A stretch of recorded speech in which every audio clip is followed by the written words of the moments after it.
want to thank our sponsors. JustForPolice.com, a grassroots service reward program established for police officers buying and selling real estate. Jiu-jitsu50.com, a lifestyle brand training resource for law enforcement officers, providing technique videos, blog articles, promoted courses, and the latest in apparel and gear. Jiu-jitsu50.com. Storm Training and Consulting, offering courses in firearms, tactical emergency medicine, and the Tactical Rescue Challenge. Stormtraining.org. Manchester Brazilian Jiu-Jitsu, aka Bushido, located in Manchester, Connecticut, a staple in the jiu-jitsu community for over 20 years. ManchesterBJJ.com. Welcome back to the Code Podcast. Got my co-host, Rich Scarecrow McKeegan. How you doing, Rich? Fantastic. You got a new do? I saw you cut off all the... See, everyone keeps saying the new do, but I had this haircut for like the last 8 years. It hasn't changed. And then COVID came. I didn't go to the barber, so I grew it out just out of being lazy. And now everyone's like, oh my God, the hair. They miss the hair. Well, it's funny because my kids actually think, and actually some of the students thought you look like Loki from the new Loki series. Any supervisor that can take a PJ, call it ERC. Supervisor that So I'll take that. So we got the original Code Podcast episode number 1, I believe. 1 or 2? 1 or 2. Might have been 2. Oh, should have been 1. 1. Pedro was 1. Pedro was 1? Yeah, you're right. Pedro Sauer was 1. These guys were episode number 2. Yes. Jeremy Clark, Chris Chappell of Our Heroes Fund, the Connecticut SWAT Challenge. How are you guys doing? Doing fantastic. Good, Rob. Rich, how you guys doing? Doing amazing. Now that this COVID shit is hopefully behind us. How is the great northeast woods up there? I don't want to say exactly where you are, but you're not in Connecticut anymore. I am not in Connecticut, just like Dorothy. I was carried away, and I'm happy to be in the land of Oz. Things are great up here. I'm looking at the mountains right now. It's beautiful and couldn't be better. Awesome. Well-deserved. Long career in public safety, military. Jeremy's given you the evil eye, like, well, I don't know how deserved it really is, but Listen, he's still riding the police wave into the future here. How's it going? Idiot. or I'm about to be beached in the surf and my head jammed into the sand. I have to defend Chappie. I went up there to where his compound is in a place not to be named. And let me tell you something. I saw a moose, 2 moose, and a bear. And those moose, that was well worth the trip. With all due respect to Chappie, it was good to see him. But to see a giant moose 20 feet away from me was the most amazing thing. So I had to bring that. That's the best part of the whole podcast. I've seen them up close too. It's pretty crazy. And not to be confused with our friend Shane McAvey. You're talking about a real moose. A real moose. 2 moose. A mama and a baby. And Shane the moose. I still haven't seen a moose. Amazing, Rich. Amazing. Come on up, Rich. They're here everywhere. You got to go up and do some ATV riding. Okay. I But thought anyways, so this will be coming up on, it would have been 16 years, correct? But we lost last year with the SWAT Challenge, because started in 2005, correct? this will be 17. What's that? This will be 17, but in actuality, this 16. Okay, so I'm 1 year off there. And so anything new coming up, or how's the registration going, or anything you want to bring up about the challenge? Because I know that it's one of the most incredible events I've ever been part of, and I think for people, even you, Rich, you had heard about it for years, but until you got there and saw the spread of what was really put on and the training and the people. Oh, it's incredible. It's like the amount of work that you guys do to make that happen is awesome. And it's like, so last year, was it 2 years ago, was my first year actually going and competing and helping out with the SWAT Challenge with the, was it Top Cop? Yep, Top Cop. So that was a lot of fun. So hopefully it's like I'll be jumping back on that part. But no, everyone's awesome. It's like the amount of officers there competing, great vibe. So I'm looking forward to it. So what are the dates and what do you got going on with it this year? August 17th through the 19th, but we are starting on the 16th with Ben Sandstrom, who is a tactical medic expert. He's coming out to teach the Tactical Rescue Challenge on Monday. Then we start Tuesday right in with what Rich just talked about, Top Cop, and some awesome stuff.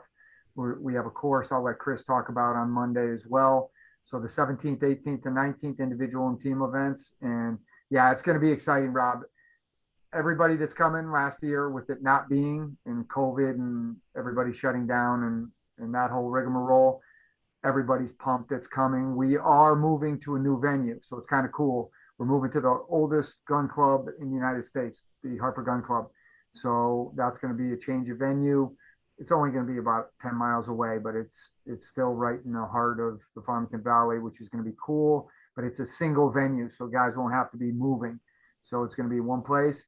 We have some awesome stuff planned. We'll get into that later, but yeah, it's going to be a lot of fun. I mean, we were last year, I think everybody was taking care of life at home, and now we can get back to doing what we do best. So it's going to be, we have a lot to roll out, and we'll talk about it in the podcast, I'm sure. So one of the questions I have is, ever since things started to kind of reopen again, I noticed that on my end with our academies and different programs we run, there was an initial onslaught of the people that couldn't wait to get in because they were sick of being cooped up. And then there was still the people that want to be part of something, but their administrations or their people in charge are not letting them take part, or maybe holding back a little longer than maybe necessary. Do you see that happening with the registration with the SWAT Challenge, or is it status quo as in the past and people are pouring in? I'll let Chris handle the back half. Yeah, absolutely. And I won't get political, but we all know from George Floyd and from the incidents across the country, training is what everybody needs. Even if you think you're at a high training level, I don't care what realm you're in, whether it's BJJ, pure athletics, weightlifting, SWAT, military. And it's great that we can offer it. What we need is the buy-in from the politicians and the administrators, because at the end of the day, they write the checks. And what we found is the teams that come, obviously they have administrations that support them. But the number one thing we're hearing from the teams that are disappointed not being able to come is they say, manpower's down. We don't have the money. The town can't support us. So it's a catch-22, because most of the problems that we're having in LE and in the military and in every walk of life is there's not enough training. So here we want to get the best training. We offer it almost free. I mean, the cost for what we offer. And now a lot of teams can't come because manpower's down so much.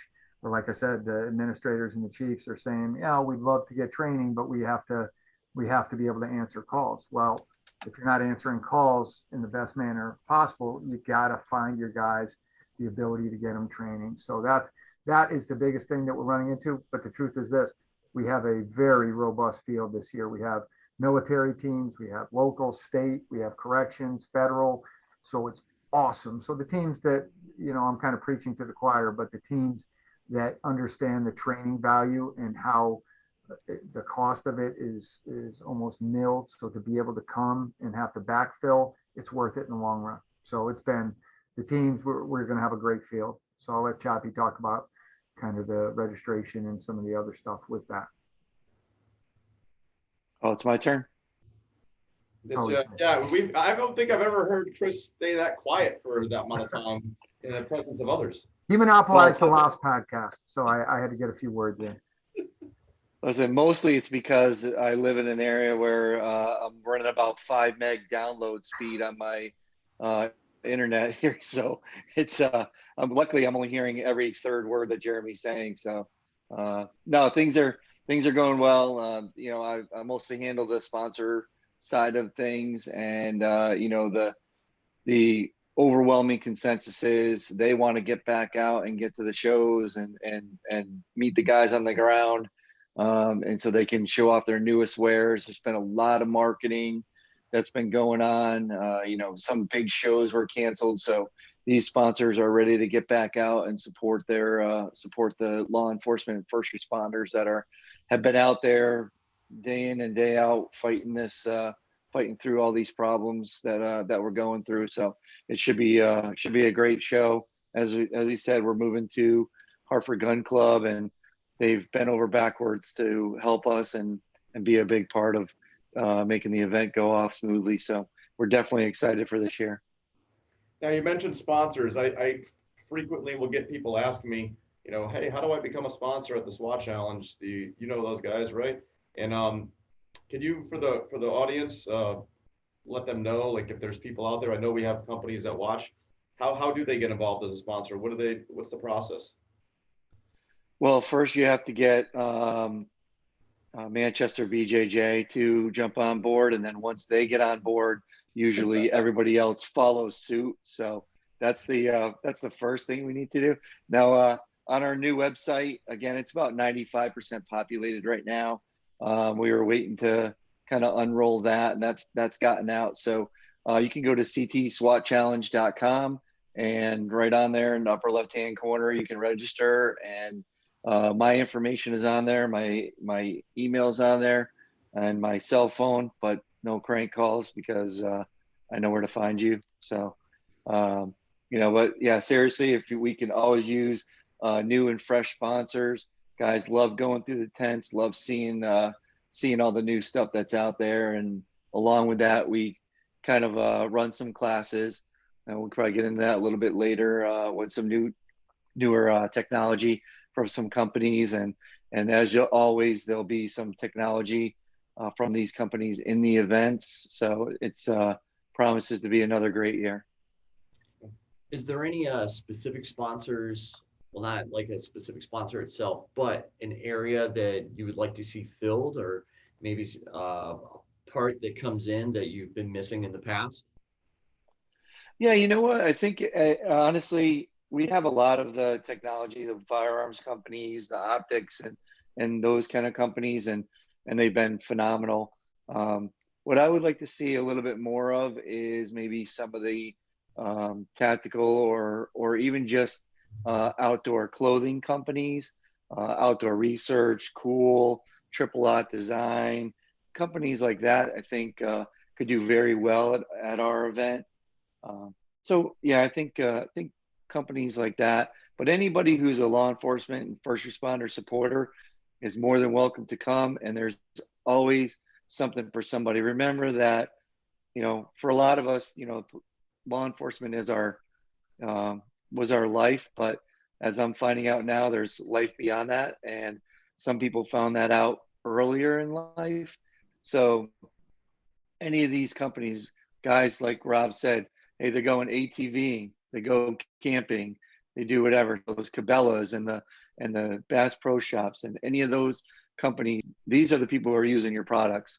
So, if you're a first responder supporter, you should be at this event supporting them. The costs are very minimal and the exposure that you get is incredible. So, and I'll throw something in, certainly germane to you guys.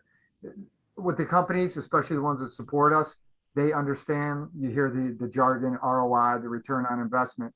With you guys, the return on investment is, hey, you come to class, you're going to get better, you're going to learn, you're going to be able to do things and defend yourself and protect yourself and do things that you could never do without that training.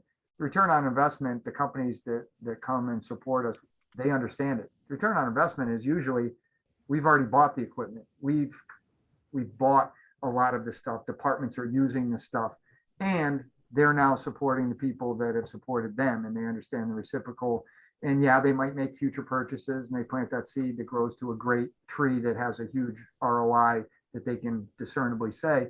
But the ROI is they're giving back and they're getting back. And that's why these companies that support us, it's amazing to see them come, because they don't get all caught up. They understand what they're getting and what they're giving. And for us, we can't do it without them. And they've stepped forward. I was giving Chappie so much grief about getting companies, and to see them literally day after day, hey, we want to join, we want to come on board. And I'm talking big companies, I'm talking big money and big commitments. It's awesome because they understand. They say, we want our officers. And again, it's not just LE. We have a lot of military, corrections, federal teams that are transporting nuclear weapons and devices. Like, these are people from every walk of life, and the companies understand that. So it's been awesome. The companies have been great, and it's been a way for us to kind of now hopefully expand, like Chris said, with clothing companies, drone companies, companies that stretch not only into the military and law enforcement world, but into the retail and civilian world. So that's the ROI, and they get it. I'm going to give a quick shout out to Matt Best and Black Rifle Coffee. My buddy Tango has been doing a little emailing back and forth, and hopefully they can come. but from one 275 guy to another 275 guy, if Black Rifle Coffee's not there, I'm going to be very disappointed, Matt. Very disappointed. No pressure And there. I just happen to go on and happen to see he has 1.8 million followers. So, you know, I expect to see some exposure, especially from those guys. So come on, Matt, step up. I've always heard great things about them as a company. Yeah, veteran owned and operated, just phenomenal warriors and heroes, really. And they've done a great thing for the first responder military community, and they continue to do great things. So I have no doubt, especially after this shout out with my 7 followers, that Matt should be able to hear this message. Hey, I'm one of your followers, though. I follow your pages. Oh, wait a second. Hold on a second. He just, Rob, Rob, who helped create the Connecticut SWAT Challenge in its infancy and inception in 2005, I got a Facebook notification through my wife, who handles the social media. And she said, oh, you'd be happy to know that your best friend and your co-creator of the SWAT Challenge just started following the Connecticut SWAT Challenge in 2021. So we thank you, Rob. We appreciate that. Listen, we have so much love to spread around, and I want to make sure that, you know, you guys were, you know. It took 17 years for us to get Rob's faith and trust that he could put his stamp of the Code podcast and BJJ, you know, onto the SWAT Challenge. So we thank you. But in all seriousness, one thing that along with Chris, what he talked about, you see us with Our Heroes Fund. Companies and agencies, I hope everybody realizes Our Heroes Fund is the 501c3 that we created to be able to run the SWAT Challenge and do some other things. And just so everybody understands, every single dollar that we raise through Our Heroes Fund, we donate back to military, police, or firefighters that have been killed or injured in the line of duty or experiencing a major medical situation, or their surviving families. So we don't do this for gain for ourselves or anything for ourselves. These monies, so when a company says, oh, it costs a few bucks or whatnot, we say to them, every dollar that we're going to make off this that you donate through Our Heroes Fund is going to go back to a family or an officer. And Rob, we won't go through all of them, but you know, we find every at need person that we can for the dollars that we have. And even when we had COVID and we didn't have an event and we didn't have Help a Heroes Night, we still continued to donate what money we had and any monies that were coming in. So that's the best part of what we do. And a special thanks to Mark Donald, who's a former Navy SEAL, who helped he was almost single-handedly put together that 501c3 for us. I think that's the most important part, because you see a lot of these, you know, nonprofits, and sometimes it's like, how much is actually making it to the destination that the people who are donating to, you know, is it really getting there? How much is getting there? So when you hear, you know, 100% of what we're making is going, it's phenomenal. I think that's one of the best things. It's all of us on the executive board, we volunteer. Our Heroes Fund, we don't take one dime. So if someone donates, if Rob Magao was going through something horrible or someone he knew, and that's usually how we get it, someone calls and says, hey, we just had a New Haven firefighter that passed last 2 years ago. We had a New Haven police officer that was shot, Dallas, when they were killed. We take the money. So if you donate $100, 100 goes to our officer or our soldier or our firefighter in need, 100%. That's awesome. It's easy. So these events, you know, like you run, and, you know, the training that we provide, a lot of times people will say how it develops, you know, a mindset or a warrior mentality, or, you know, the drive to push, that kind of thing. And we've been for the last several years now also saying, hey, you know, you can have all the mindset in the world, but if you don't have the actual skill to back up your mindset, it doesn't really matter a whole lot, you know? So, you know, you'll get a lot of that in law enforcement where like mindset is everything. Well, it's not going to save you if you don't have the actual skill. So events like this build the skill as well. But when you do think of mindset, I would think that there's one person that probably comes to your mind that recently passed, Sergeant Chris Tyler. What do you guys have in remembrance of him and what he went through?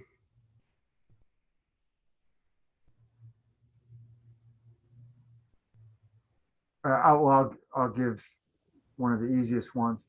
Through the relationships that we developed through Chris's time on the SWAT team here in West Hartford, we had an amazing benefactor that stepped forward and not only helped him with medical referrals, but also made a large monetary donation. And Chris, if anybody, knows Chris's legacy, he was the most humble, never asked for anything, always gave. He was here at the SWAT Challenge as a competitor, as a volunteer.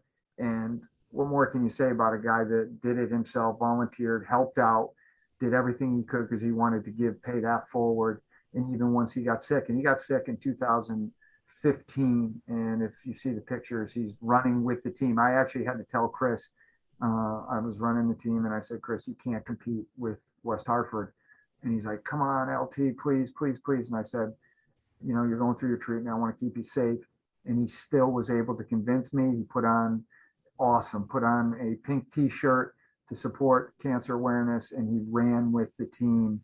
And every year for the entire time that he could, he would come out, he would come to the event, and he would either participate, volunteer. We were able to, a Hartford officer years back created a Pass the Box that helps raise money the day of the championship dinner. They donated thousands of dollars to Chris, as they have to all these other officers and people in need. And Chris, like, he lived it. He was what everybody, I said to a publication asked me to describe Chris. Chris was everything you, me, Rich, civilians, cops want police officers to be and SWAT officers to be. Humble, ethical, moral, did everything right, not heavy-handed, but was not afraid to do his thing. And I'll leave this because I know Chris obviously has a lot to say. I'll never forget when he came on the team, and Rob will laugh. We put him on the mats. And before he came on the mats, he had to do some running, and it was the tryout. And I said, I knew what was about to happen because Rob Magao was on the mat waiting for him. And Rob had already gone through 3 or 4 guys that had tried out. And Chris Tyler at the time was 250 pounds, former Division I football player. And he goes, I hope I don't hurt him. That's what Chris initially said about Rob. And I looked at Chris and I go, oh, buddy, you don't have to worry about it. And after he came off the mat, and he looked like he was going to die, and he had such humility. And afterwards, he never stopped telling that story, how training and how somebody that had spent a lifetime like Rob showed Chris, who had spent a lifetime doing training that was more conducive to what he wanted to do. He learned how important it was to be multifaceted, and he was so humble. And he told the story how Rob beat him up and crushed him, and he wanted to die. And it was just great because that's who Chris was, and that's the legacy, and it's mixed all in one. And that's what this event is about: being able to help people, but being able to see people transform. So he brings a tear to my eye every time I think of Chris. Hey, Jeremy, there's a button on your phone that says "Do Not Disturb." You might want to push that. I couldn't figure it out. I was having trouble with it. That doesn't surprise me either. Anything to add, Chappie? Yeah, Chris epitomized what just a good human being is supposed to be. Forget your professions, forget everything else. We were, as you said, we had a large benefactor that gave to him right in the beginning, and that was kind of one of our first real donations that we did. And over time, we've done, Pass the Hat turned into Pass the Box because the hat wasn't big enough to even Jeremy's hat wasn't big enough to hold all the money. So it's been great. Our Heroes Fund allows us to give back, and trust me, we do nothing more than facilitate the movement and the monies around. But in the end, Chris fought as long as he could, but the money that we were able to generate for his family made his quality of life better while he was here, and allowed him to spend more time with them. So, it's important. Just a great guy, and a sad loss. And Jeremy and I had a joke, and I think I'm past the statute of limitations on being what's the word I'm looking for? Indicted? Being indicted, yes, indicted. No, We always would say, because we'd sit down and the team would vote on who we wanted on the team and what they brought to the team and those kind of things like that. And, we would always joke around and go, okay, if that's the guy you want, just remember, he's your guy. And then anytime that person would do something stupid or wrong or whatever, which we all do on a daily basis, you'd be like, yeah, that was your guy. And I was proud to say that Chris was my guy. So. Yeah, absolutely. So if someone is hearing this first time, it's like, because we get a lot of new viewers and new listeners, especially we're reining into that the civilian realm with you guys. How do they donate? How do they get on board? And it's like, because people like easy. It's like they want a website and a button. So how can they jump on board and help donate? Yep. So you can go to ourheroesfund.org. That's HEROES, heroes. And there's a donate button on there. It goes to PayPal. And again, if you want to just do the credit card, we pay a 2.5 or 2.75% on that. So we take that out for the administrative fees, but the person that you're donating to, or in general, they get 97.5% of any of the money that comes in through that website. We don't take any money out of that for any other reason other than to help first responders.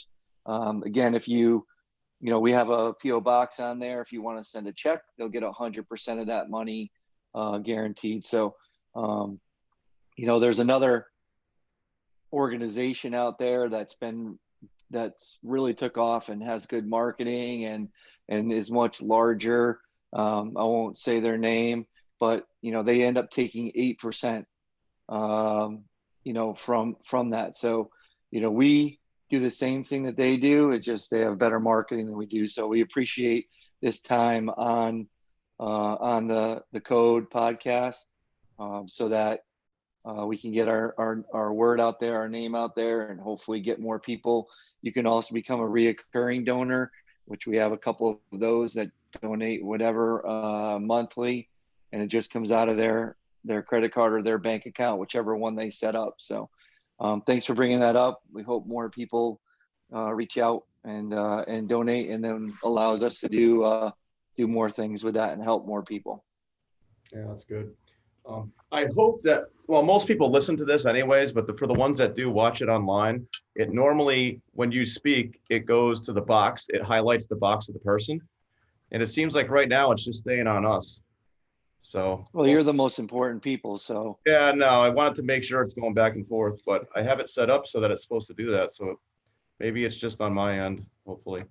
But you had mentioned that's one of the issues agencies are facing is being able to fill cars and answer calls, and they can't give up people to go to a course or to training for a week.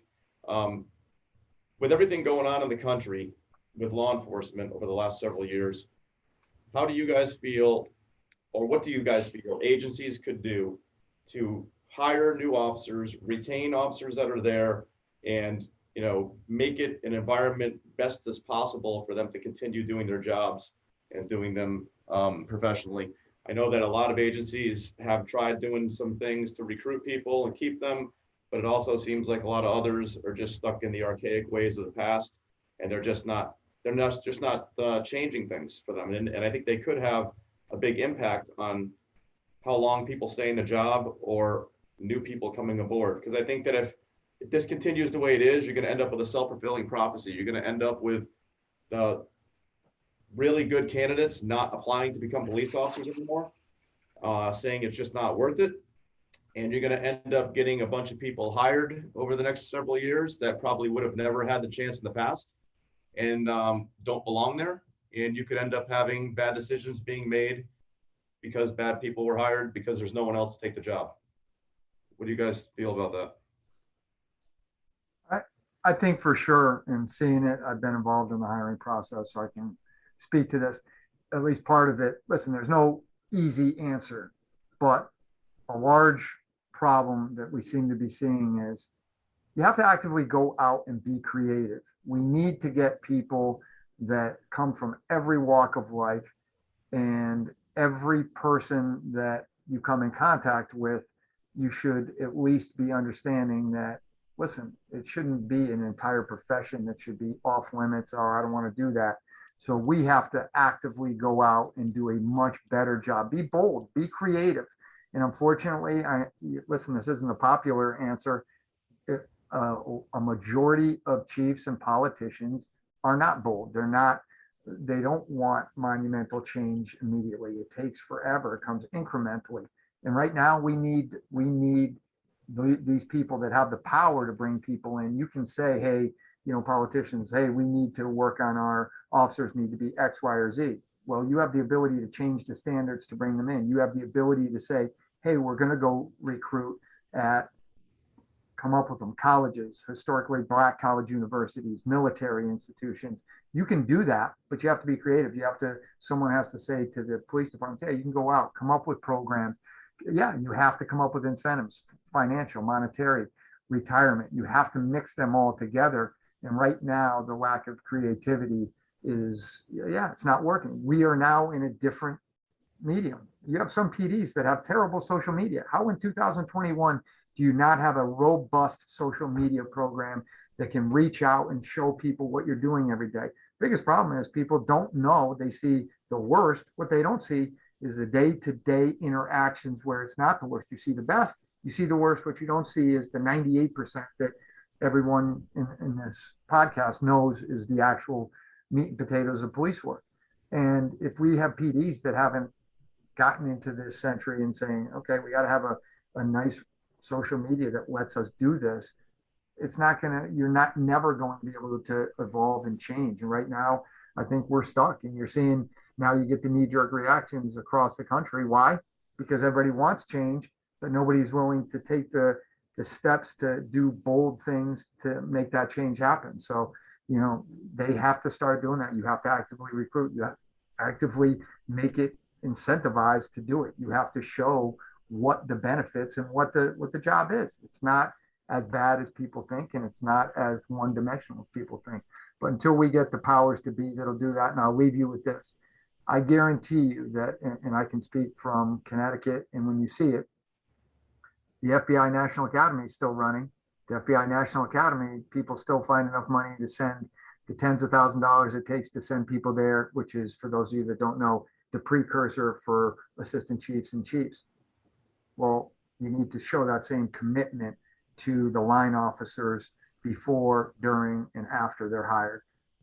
You do that, you're probably going to get some really good candidates. We need to diversify. We need to get people that represent the country, not just represent policing as it was in 1970 or 1980, 1990. It's changed, and hopefully we learn to change with it. Otherwise, people will never gravitate back towards law enforcement with what's out there today. Yeah. Go ahead, Yeah. Chris.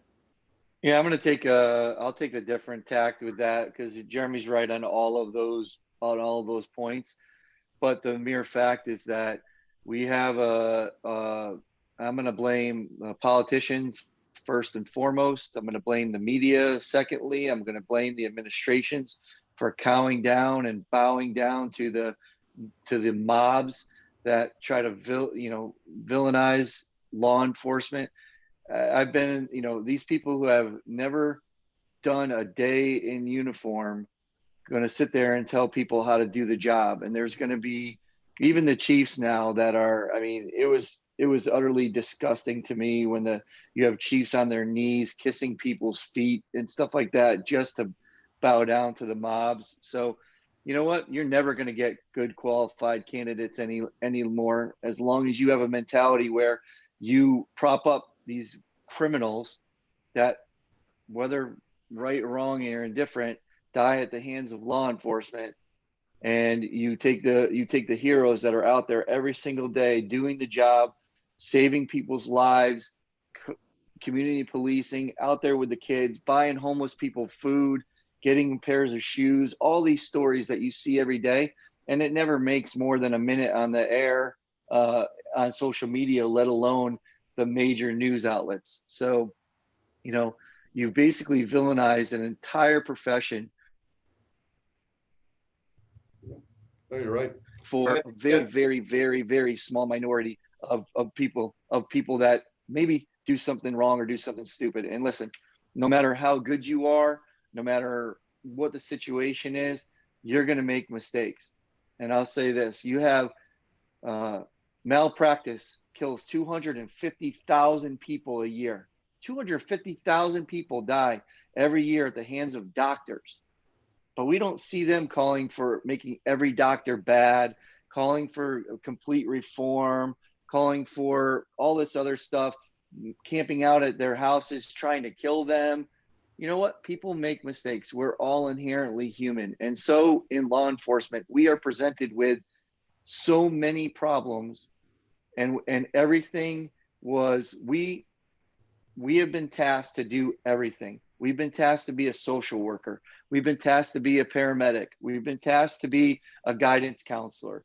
Oh, my 8-year-old won't listen to me. Call the police. And we got to go to their house, and we have to parent to an 8-year-old who's running around. And all you have to do is sit them down and say, don't do that, and mean it, right? I think we can all agree that the spanked generation turned out way better than the timeout generation. And what we're doing right now just isn't working. My chief said, oh, you know, you're going to be missed. We need you, whatever. And it's great to say that. And he asked me what they can do to retain people. And I said, there's nothing you can do because you're not willing to do it. You're not willing to treat that person like they're your family, because in the end, I'm a number. And, you know, at the end of this, like 2, maybe 3 years from now, my number won't even exist in anybody's mind other than, oh yeah, that must have been a guy who worked here a long time ago.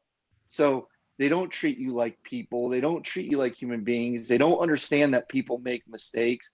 Right now, it's let's throw these cops in jail because in a split second, they made a decision that wasn't what the media wanted or wasn't what the population wanted or whatever. And they have no idea. I saw a movement to have these civilian review boards. And in theory, that sounds great. But you know who sits on a malpractice board? A doctor. You want to know why? Because a doctor is the only one who can know that the other doctor did something wrong. So the other people said, oh, you expect the police to be able to police each other and have their own internal affairs? Absolutely. It's the only profession where you have to take a oral board, take a written test, take a physical test, take a psychological, take a polygraph to prove you're not a liar, continuing education every single year. The only person I trust to tell the truth is actually the cops, because no one else has to do it. The lawyers certainly don't have to. The news media doesn't have to. This is the problem. It's a huge problem. And you're not going to get qualified people who want to be cops when every single time you do something, you're vilified for it. You're just not going to get it. So you can go to, all these schools, and you can try and recruit, and you can try and do all those things. But if the silent majority doesn't stand up soon and fix this problem, you're going to have irreversible and irreversible damage done to law enforcement. And you're not going to see the light of day for another 10 or 15 years. I would About 3 students over the last year, students/family members that went through the entire process. They want to become police officers. They came to me and talked to me about it. I gave them my honest opinion, which is a combination of both of your opinions. And they went through the whole process, got all the way to the end, and decided not to take the job.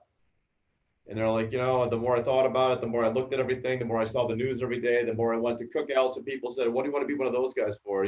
Killing people for no reason. They're like, I just couldn't put myself in that position for 20, 25, 30 years. And it seems like no one's got your back.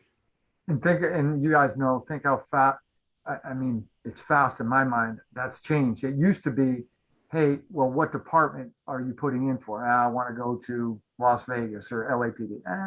Okay, that could be dangerous. Now it's an entire profession. So you go, it used to be, oh yeah, you should apply to this PD, but not this one. Now you're getting people like us. I'd never want my son or daughters to be law enforcement ever. I'd go, no, it doesn't matter what PD. I'd say no. Whereas in the old days, you'd go, yeah, that's a good PD. Yeah, apply to them. Yeah, that's a good. Now people, because it's a big paintbrush, there's no longer, well, you guys work in you know, one town and they're really good to their citizens, and the other town, now it's everybody's been painted with the same brush. So that's going to be very hard to overcome. I'll agree with that. And Chris held The back. problem, I did hold back. You should have heard what I wanted to say, but no, you know what? Yeah, beep, beep, beep. It's frustrating because it's such an incredible profession. It does incredibly great things for the community, and 99.9% are out there every single day doing their job. And just do some math. Like, I know math is hard, especially with Common Core, but you know, you take a million officers that are out there every single day on the streets, and if they interact with 10 people, that's just talking to somebody as you're walking down the street, going to a call, traffic stops, whatever they turn out to be. You know, Jeremy, what's the math? 1 million times 10. That's a lot. I don't know, but it's a lot of Right. millions. So, you know what? Jeremy's my mathematician. You know what I mean? Like, you have 10 million interactions every single day and nobody dies, you know? And the problem too is now you've emboldened these criminals because we bowed down to them and we said it's okay. Even when the cops do everything right, as in the case in Ohio where he had to shoot somebody with a knife who was about to kill another person, you know, he's vilified. And luckily, the silent majority finally stood up and said, hey, LeBron, you're a complete beep moron, and shut your mouth, because this guy made a horrible, horrible choice. He had to decide who was going to live and die that day. No officer goes out that day and says, I hope I get to kill somebody, or I hope I get the chance. It just doesn't happen. It's not true. You know, but if you sit there on the media, you would think that every cop is out there doing it. And I have, you know, friends who are minorities and African Americans, and they're like, you know, why are you guys out there killing us at this rate and everything else like that? And when I actually give them the actual statistics, they're like, oh, well, that's not what the media said. No, it's not what the media said, because it doesn't fit the narrative. So they're not going to say it. Shame on the media. You know, I'm all for freedom of press, but you can't lie and slander an entire profession and get away with it. But until we stand up and do something about that, you're going to have these people just don't want to be part of it. They're just saying, you know what? It's not worth it. I can go be a firefighter, make the exact same money with the exact same benefits, and everybody loves me. So why would I be a cop? Why would I be out there doing it? We all started this profession because we wanted to make a difference. And you're going to have people who just want a job now and not want to make a difference. So it's sad times, but there's so many problems to it and so many different angles that it's going to take a lot of work to fix it now. You say that it's going to be like a 10-15 year process for us to turn around. Has it already kind of bitten people in the ass? I mean, defund the police, crime rates are soaring, murder rates are soaring. I mean, this is not like a long period of time that, you know, these politicians screwed things up so badly. Yeah, but I'll say this, and this is, it is kind of amazing. I think the ebb and flow, how fast things are happening now. Just take what you said, Rich, because I agree with you, but then flip it. Someone like Bill Maher, who has been a mouthpiece for the liberal side. You take even the people that take the mayor out in Portland. They have already quickly shifted. There is already, even people are starting to realize, okay, I do want facts. I do want the reality. I don't want unsafe streets. We have kids. We all have families. I actually think that you're going to see a very fast seesaw back and forth, and where it ends up sitting, hopefully, is a reasonable place. But you'll see even the cities, not every city's mayor is still stuck in the mud going, well, we want to defund. A lot of them have said, whoa, that was a bad idea. And now they're already circling back on changing it. And when you see someone like Bill Maher that's going, hey, people, this has gotten ridiculous of punishing people for free speech and picking who you're going to punish. That's not what America's all about. I actually think that you might see some quick flip-flops, that it might not take. The profession probably will take a while, but as far as public opinion, it seems like with so many mediums now that can get information out, people do switch pretty fast. I think people have realized, listen, Chappie and I were in Greenwich Village. We were in New York City, and you see how fast people are like, wait a second, I believe in freedom of speech. but I do not believe in ransacking and at 9 o'clock at night when you're going to have awesome artistic food and shops in a place that used to be pretty safe. Now that young kids are swarming, they go, whoa. So I think even the people that at first were radical, and then listen, I am gonna swing full circle and say that's why we're talking about this today, because there still are jujitsu places where they bring good people in that aren't, hey, come in, you'll have your black belt in a year. Hey, we want good people. Nope, you're not. I've talked to Rob. I've seen how you guys do it. No, this person isn't a good fit for what we're trying to do. We do the SWAT challenge. We do our Heroes Fund. We are lucky enough to have created something as part of a huge group, hundreds of volunteers. I'm a glass half full guy. I think there are enough people. We're strong enough. We say, no, no, no. We're not going to allow this to happen. We are going to put good training on. We are going to demand this. We are going to make our streets safe. We are going to come to the point of moderation, being realistic and being honest. And I think, I actually think people already are fed up with some of the BS. And they look at it and they go, nah, that wasn't true. And there's enough places that go, hey, here it is. Here's one view, here's the other, but here's the factual view. And I think people are starting to say, okay, maybe we were misinformed, or maybe we do need to do this. And it's a meeting of all sides. And I think it could happen faster, but whether or not it bleeds back into a job that needs a lot of good people, I guess we'll see. Listen, my glass is about 3/4 empty, as it usually is. So I really hope that you're right, Jeremy, but I usually am. And well, I can point out a couple of times when you've been catastrophically wrong, and I don't want to embarrass Now, you. please don't do that. On this podcast, but yeah, you know what? The problem is this: like it's not a singular problem. It's not a singular solution either. You know, so that's going to be you're going to do. You are going to see some changes and stuff. You are going to see that. But let's take the LGBTQ community that just had their Pride Parade in New York City. The group that claims to be the most inclusive of any organization out there, and they banned the NYPD LGBTQ officers from marching in their parade. So we have a much bigger problem than just how do we retain law enforcement, because now you have a separate group within a group that is vilified simply because they wear the uniform by the most accepting group in the world, right? We accept everybody. We love diversity. We love inclusion. It's not happening. It's just this, you know, we arrest people for rioting, and they're out on the streets, and they're out on the streets.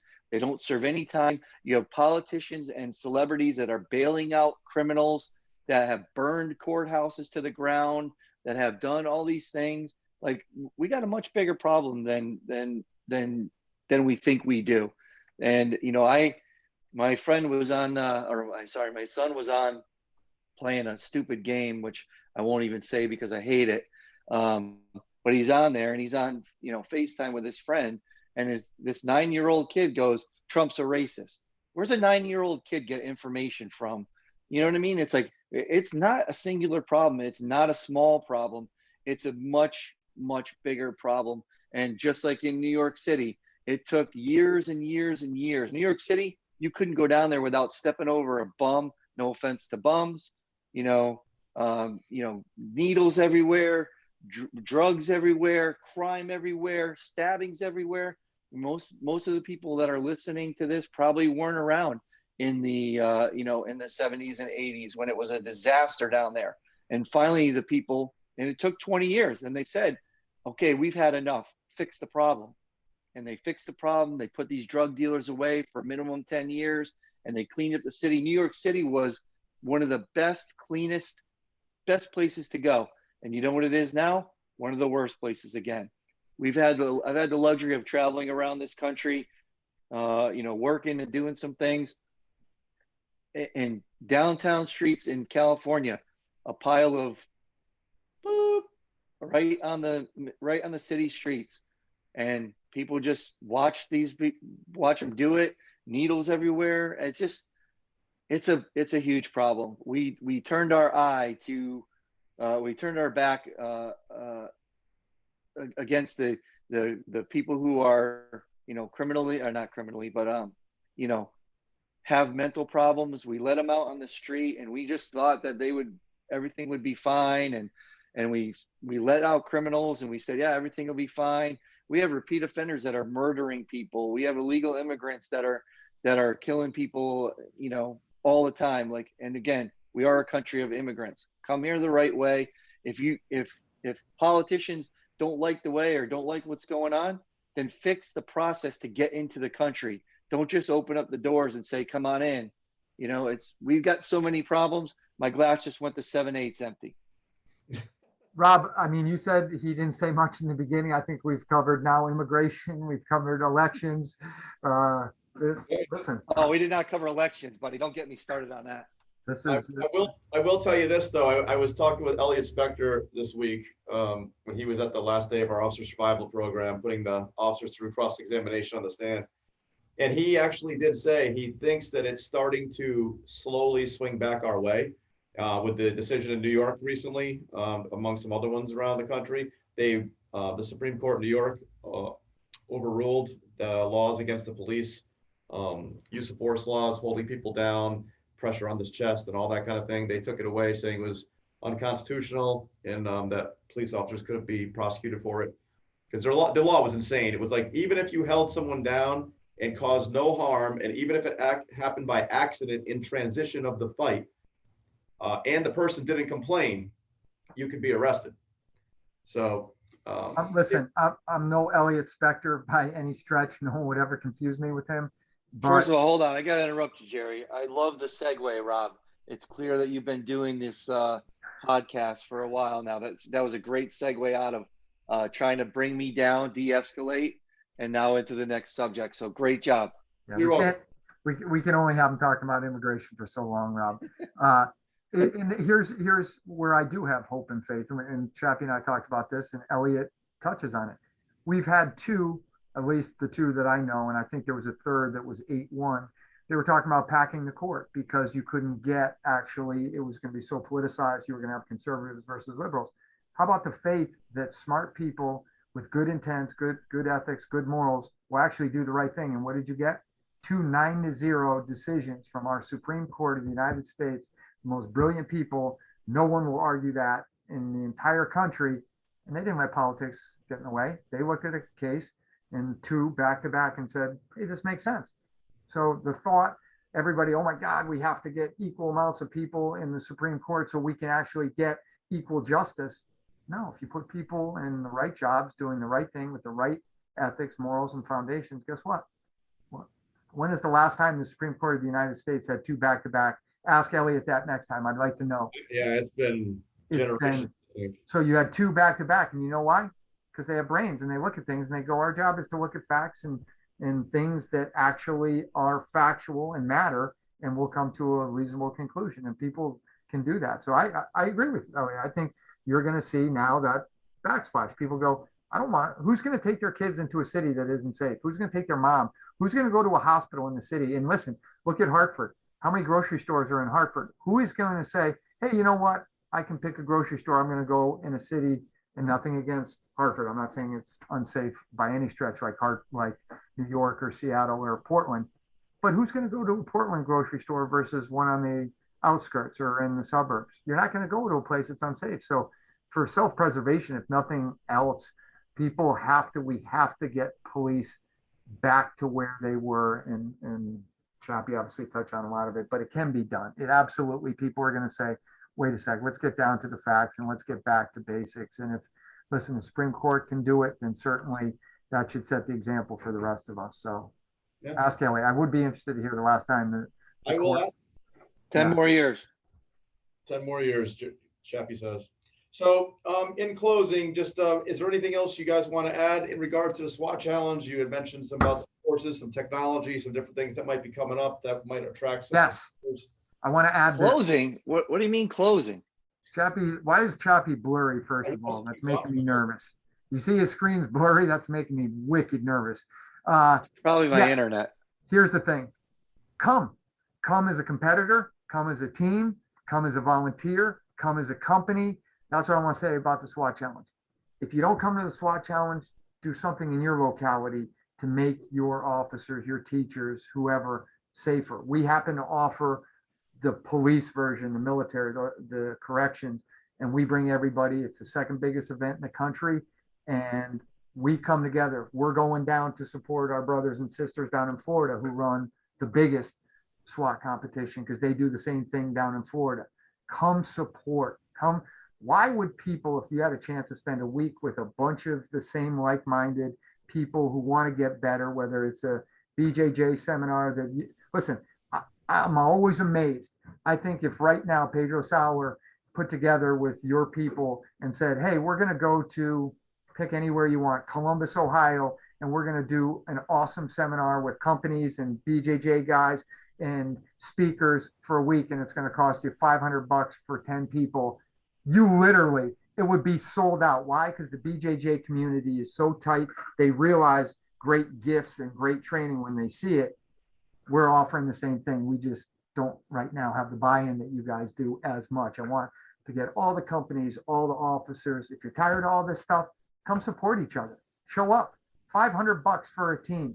You get 3 days of training. You get meals. You get to hang out. You get your ass kicked by BJJ guys. So maybe then you go out. You realize your fitness level could be a little higher. You get to see guys, and I'm going to leave it on this. Don't believe me. Who the heck am I? Rob is right. Rob said it when we were talking on the phone. He goes, Jerry, got to be careful because some people be like, who's Jeremy Clark? He's a West Hartford dope. Rob's right. So what I'll say is, here's the deal. We have BJJ black belts. We have Army Rangers that have all been to combat.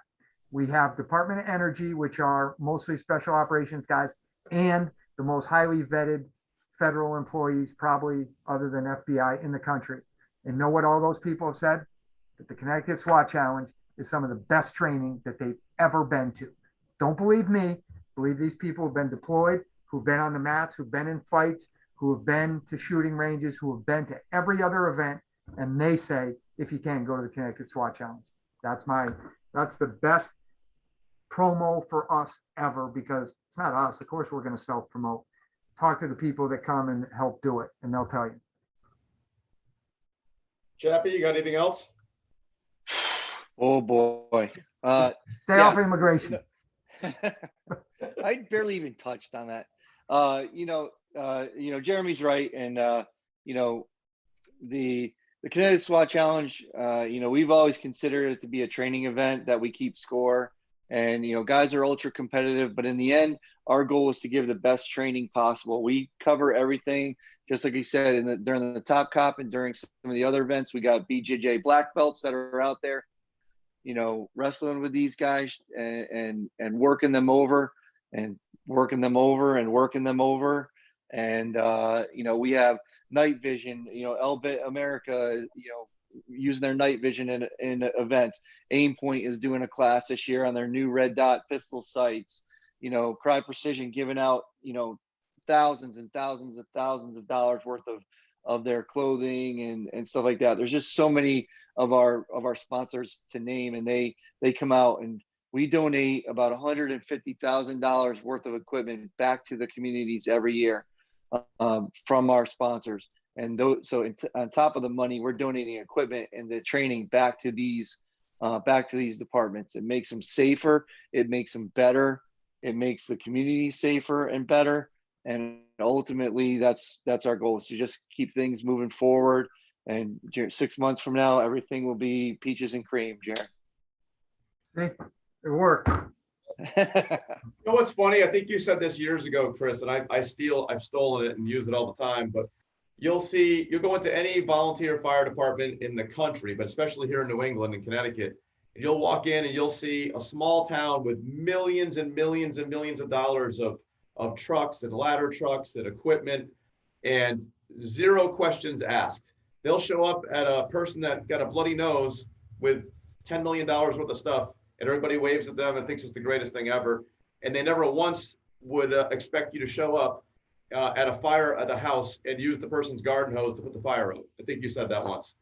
But yeah, I mean, you definitely paraphrase it. I had said you got to give the guys the right training and the right equipment to do the job. And if you had if you had a loved one that was on the second floor of your house, and would you want that firefighter to show up with the proper bunker gear, the SCBA, the truck, the 2.5-inch hose, you know, doing all that stuff right there? Or would you want them in flip-flop shorts and a garden hose to save the person you love the most? And I think we all know the answer to that.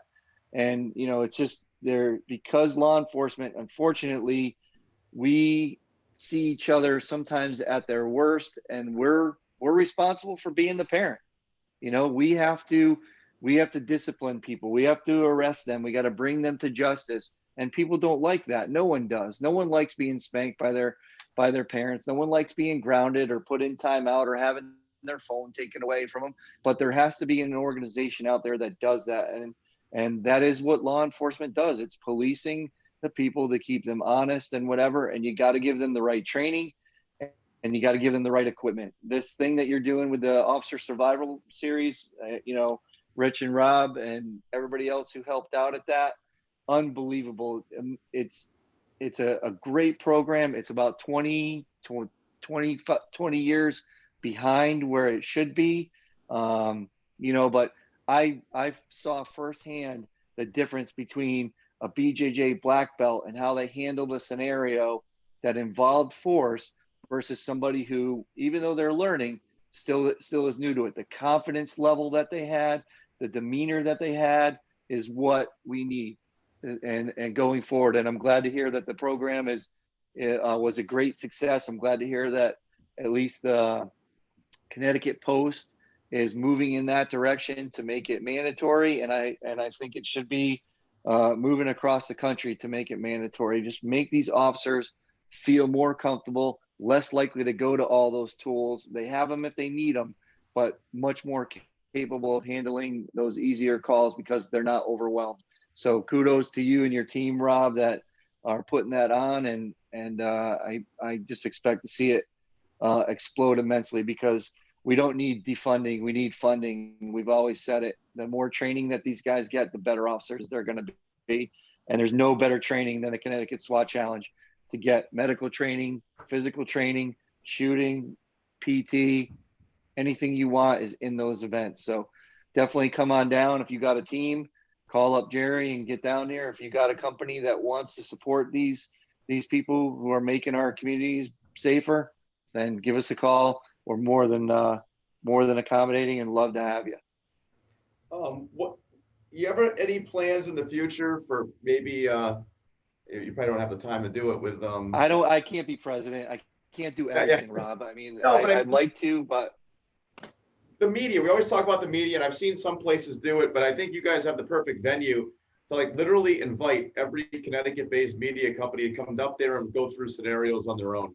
Like literally send them through scenarios from every news station and let them face what a police officer would face. You see this once in a while around the country, but I think that some of the ones I've seen are kind of hokey. I think you guys can really do it really well. It would be so embarrassing, and it would be, they would after about 5 minutes simply say, well, you guys are trained to do it. We're trained to be newscasters. But they do, I have to admit, even our friend there, Jim Altman, when they come and they see it and they partake in it. But again, people typically, they come see or get involved in stuff that they just want to further what they already feel or promote. The times that we've had people that have tried to do that, civilians and otherwise, they struggle mightily. So yeah, at some point, you know what, the risk also is that even when you show that, people still say the same thing. So you end up wasting your time trying to show. Listen, it's been open to the public, so people come, and our best glass is getting empty, Jerry. Glass is getting empty. I'm about to fill it up, because after people come and see it, the public and people and the volunteers, they tell people. And there's nothing more powerful than grassroots, where people listen. Stupid little Connecticut SWAT Challenge went from being an afterthought to now across the country, almost every police agency has at least someone in it that has heard of us, follows us, knows somebody who's competed, the old 7 degrees of separation. So it has worked as far as people realizing, guess what? That training's legit. Listen, watching the Army Rangers, and Chappell will laugh because I know he touts the Army Rangers, after they're having to give themselves all IVs after the top cop, And one of them turned to me and said, "Holy shit, I had no idea it was going to be this hard." He goes, "This is legit." I go, "What'd you think it was?" And he goes, "I didn't think it was this." So, the proof's in the pudding. I don't listen. We know Jim Altman wouldn't last 2 seconds. He'd probably pass out the first time we put a vest on him and made him run down the range. But it's cool for people can see it and they can go online. But we do. Rob, I think it's a great idea, Rob, and I'm gonna run it. So probably November. Get ready. I'm gonna need your services. We're gonna do it. Since And they've run this event the week of the 22nd of August. I missed my wedding anniversary every single year, all those years. Every single fucking year, I missed my wedding anniversary. And that's why you're still married. So this year, I say to my wife, "Hey, we're gonna put our vacation the week before this, so I don't miss the SWAT challenge." And we get our beach house, we pay for everything, we hold flights, everything. And then Jerry tells me a couple weeks ago, "Oh, it's this week." I'm like, Rich, don't shake your head. Are you going to finally come? No, Rich needs to come clean and tell him, "Rob, all the BJJ guys said, you know what? We don't need dad there watching over us, telling us what techniques we're doing that are good and yelling at us. So they asked me to do it while you were away." Rich, I'm sorry I had to sell you guys out. Yeah, that's fine. Hey, Rob, if you started following us more than a week ago, you would know that dates were earlier this year. That's true. Yeah, I should have been more up to date on my social media page likes. Be honest, yeah. though, So listen, our Heroes Fund is putting that on, Rob. I need you. Be ready. Sounds good. Yeah, we can absolutely do it. All right, we're doing it. And we're using live ammo, so we're gonna make it real. We're gonna make it real. Program some of them media personnel. No, I like it. And you know what? I'm reaching out to Fox News. They better be there. Yeah. Good luck. Yeah, watch. I'm on it. Now you just poked the bear, Rob. Oh yeah. Rob, we'll put together a team of politicians, and then what you'll get is you'll get someone like Crenshaw would be one of them. So they'll put together like every guy that's in Congress or woman that has like a combat or law enforcement background, and they'll probably put together like an awesome team. That would be actually hilarious. That would be funny. So. Well, I wish you guys all the luck as always. I'm sure, even though I won't be there for that week this year, a bunch of our people will be there to help out. And I'm sure it's going to be great. It always is. I've never gone to the SWAT challenge and saw anything less than that. And I believe, I could be wrong, you guys can correct me, but I think I might be, if not the only one of the only people to have ever been there from the very beginning and competed in it. Like from year one all the way through as an operator and helping with the team. And then I competed in it in the end. And then that is true. And then we still talk about that the year you left, that you and Fabio did the peel off for the two guys that had to go up to the fire tower. That was the last year that your former agency, that was the highest finish they ever had. After that, they haven't been able to reach those peaks. So take pride in that, Rob. I paid the price for that day too, because I had a broken foot when I ran that. Well, don't feel too bad. We do set up just one. I know. He didn't feel bad for me at all. We do set up the week before, Rob. So if you're interested, we will be out there. It's not just the week of. We'll be there the week before. So listen. What's hard for competing? I hope they are. Yes, they are. Yep. The comp teams this year, like I said, the legit teams, and I've mentioned a few of them. I don't want to hear that, well, we're too busy or, oh, this isn't the training that we need.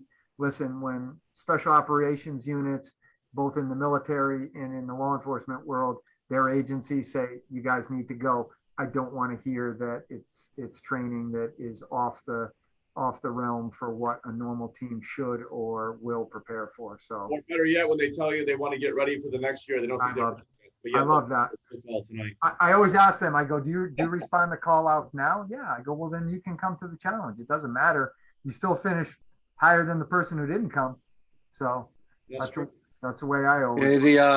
Also, any of your listeners, I know, Jeremy, we're always looking for volunteers to help out on the ranges and stuff like that. So, again, everybody who helps out the SWAT challenge are all volunteers. And now that we're losing Rob, we're going to have to get like 10 more to take his place. So Yeah, Stop anybody, losing me, just like any, you did this any, year. I'll be back next year.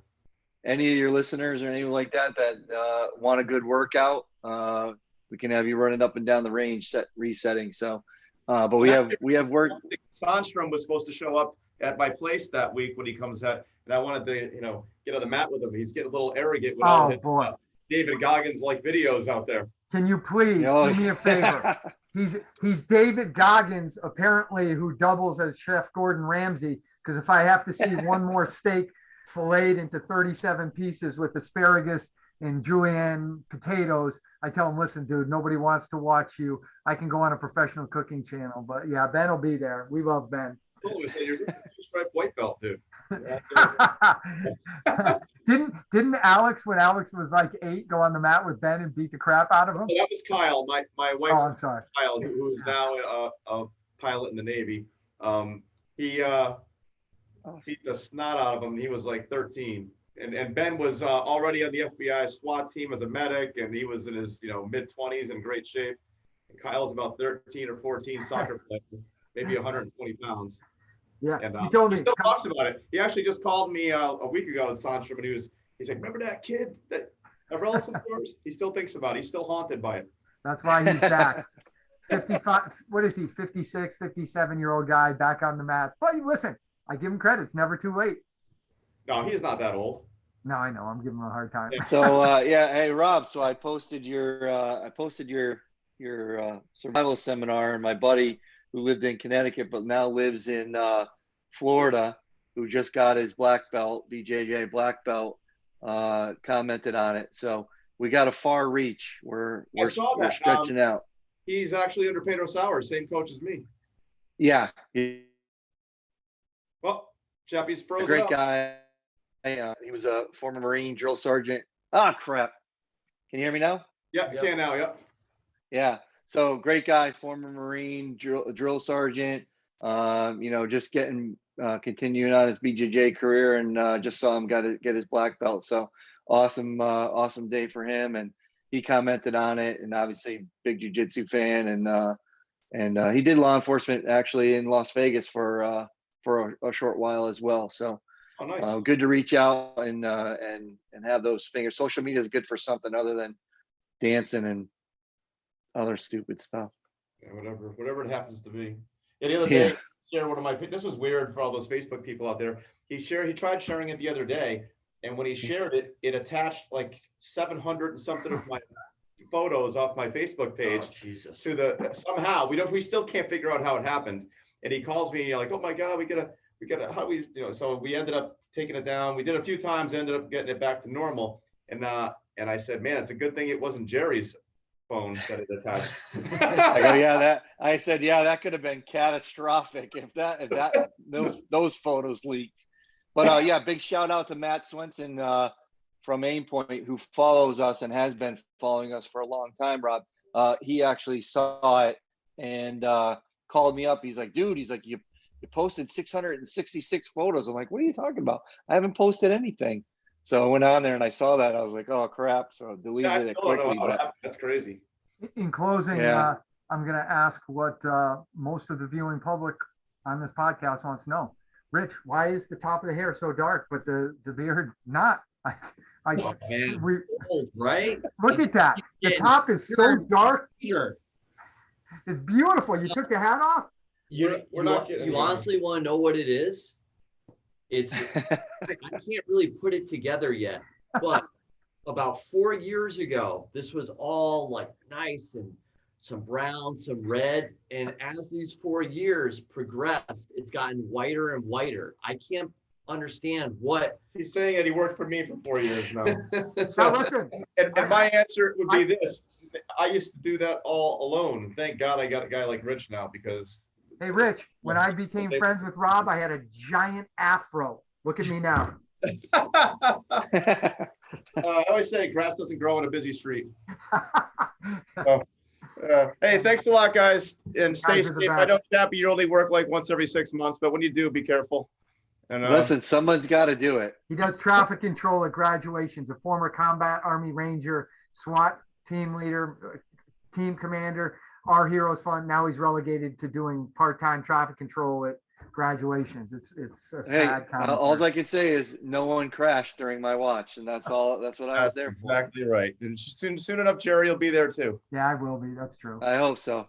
All right. Hey, good to see you guys. All right. Love you guys. Take care. Thanks, God. Appreciate everything, Rob. Rick, take Thank take you. care. Thank you. You too, guys. Yep. Bye. Bye.